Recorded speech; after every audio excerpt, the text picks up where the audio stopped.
Good afternoon, good morning, or good evening, whichever applies to you. We are now going to do the verbs unit. Don't forget, you're always expected to take notes and do what is assigned. Okay, so first let's review the 8 parts of speech: noun, pronoun, adjective, verb, adverb, preposition, conjunction, interjection. Verbs can be used in different ways. They can be in active or passive voice, although we're not going to look at that right now. We're going to look at whether they are action or linking. Okay, so let's start with the basic definition. A verb is a word that does one of these things. It either expresses an action, makes a statement, or links relationships. Bet you didn't know it did that many things. And we generally use each of the forms about the same amount of times. So now I'm going to give you 2 minutes. I want you to write down as many verbs as you can. Ready, set, go.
One minute.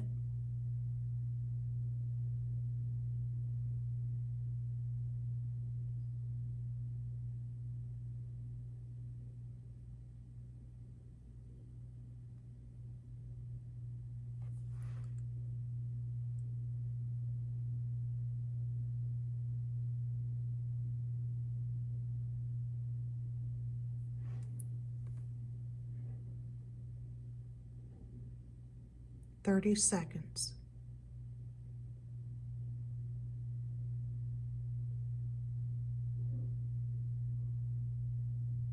$20.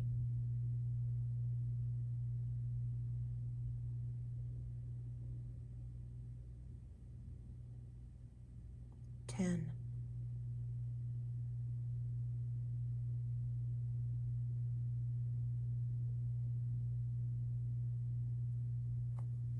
'All right, stop and count your verbs. If you need to pause the video to do that, please do so. Okay, action verbs are the first ones that we're going to attack. They demonstrate action, such as, let's attack some verbs. Susie hit the ball. That is an example of action. She did this thing to this other thing. Jim cooked spaghetti. Taylor drove the tractor. These are the ones that we think of the most often when we're asked to come up with verbs off the top of our head. And the likelihood is that almost all, if not all, of the verbs that you wrote down in those 2 minutes are action verbs. However, linking verbs make statements or express links and relationships as often, if not more often, than action verbs are used. So let's look at the way that these two things are used. A linking verb that is stating a fact. She might be a good mathlete.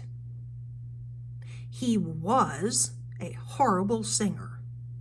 Those two things are being stated as fact.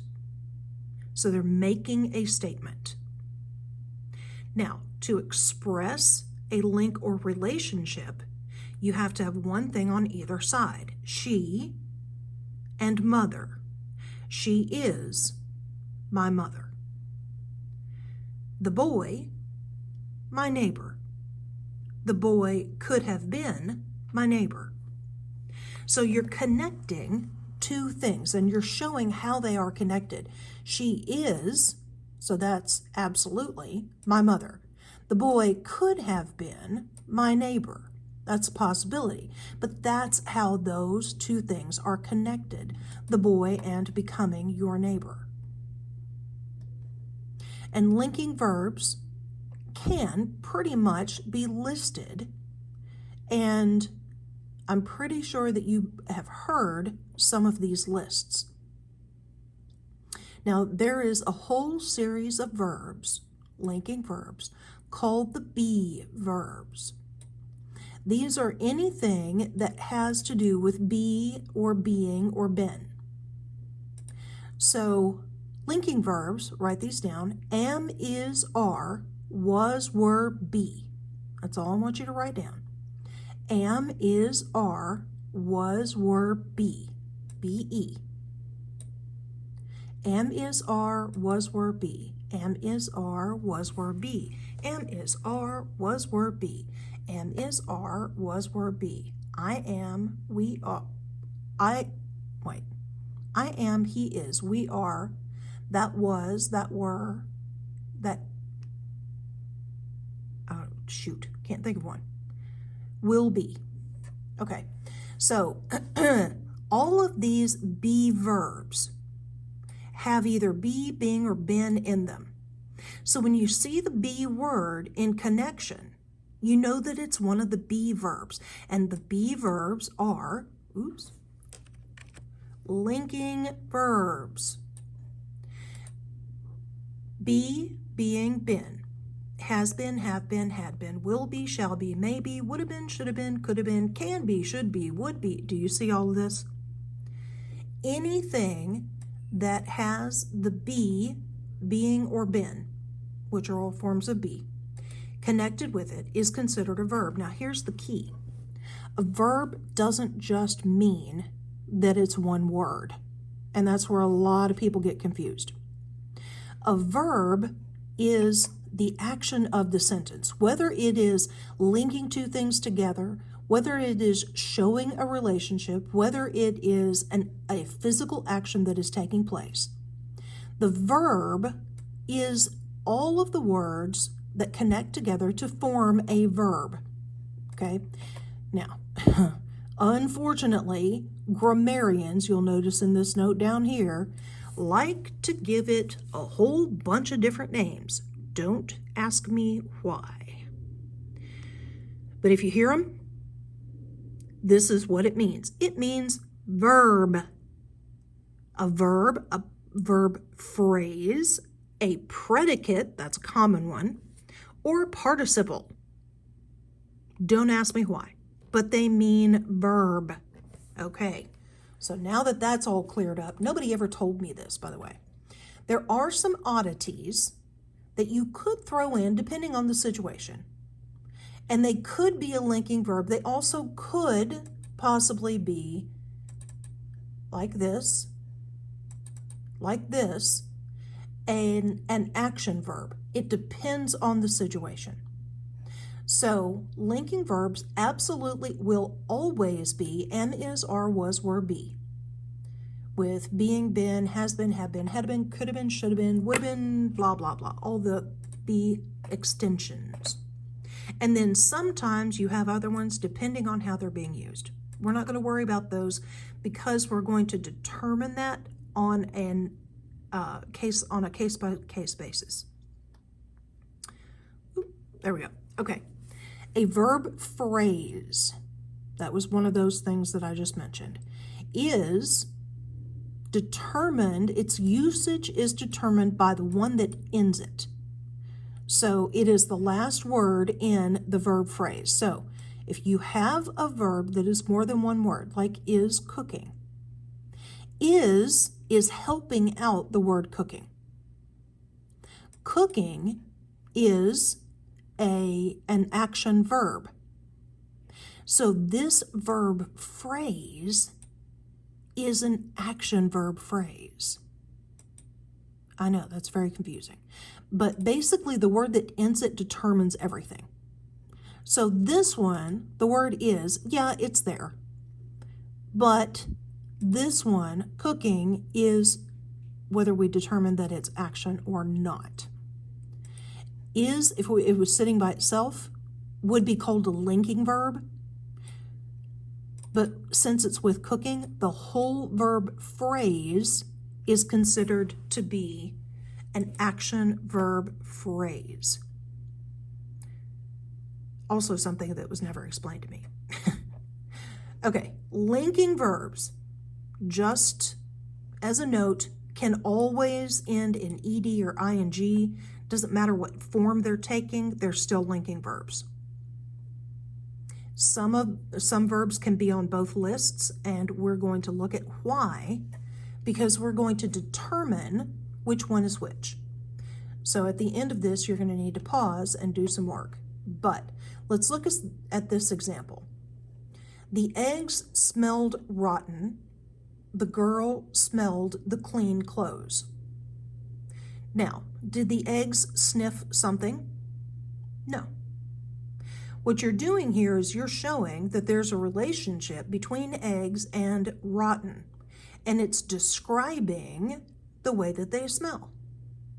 So this is going to be a link two things together, show their relationship situation.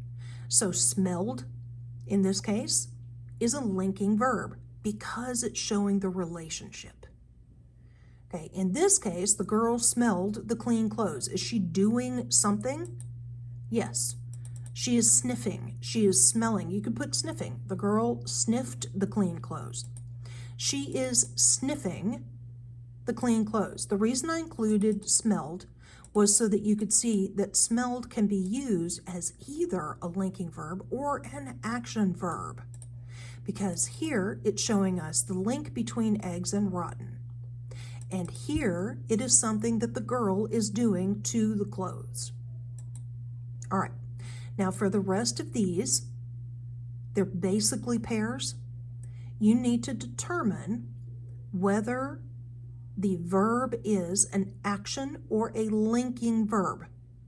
And I want you to write out to the side which one and why. So if you decide that smelled is a linking verb, you circle smelled, write out to the side linking, and then you put linking, eggs, and rotten. So I want you to put that out to the side. Smelled is a linking verb, so I would put out here, I would put smelled, I would circle smelled, and I would put out here links, eggs, and rotten.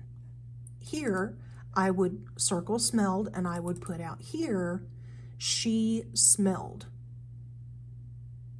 Okay? So that's what I want you to do with this exercise. Pause here if you need time to finish. Here are your answers so you can check them. Remember, I wanted you to write out to the side why.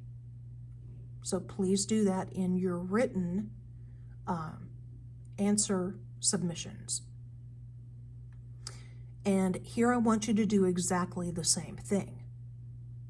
You're going to choose the verb out of the sentence and circle it. Then out to the side, you're going to write, she did something. She smelled. Or you're going to put, if it's linking, you're going to circle it, and then you can say eggs and rotten. Relationship between eggs and rotten. Whatever it is doing, I want you to put out here to the side. I want you to circle the actual verb, but I want you to put action or linking and explain to me why. That's it for today.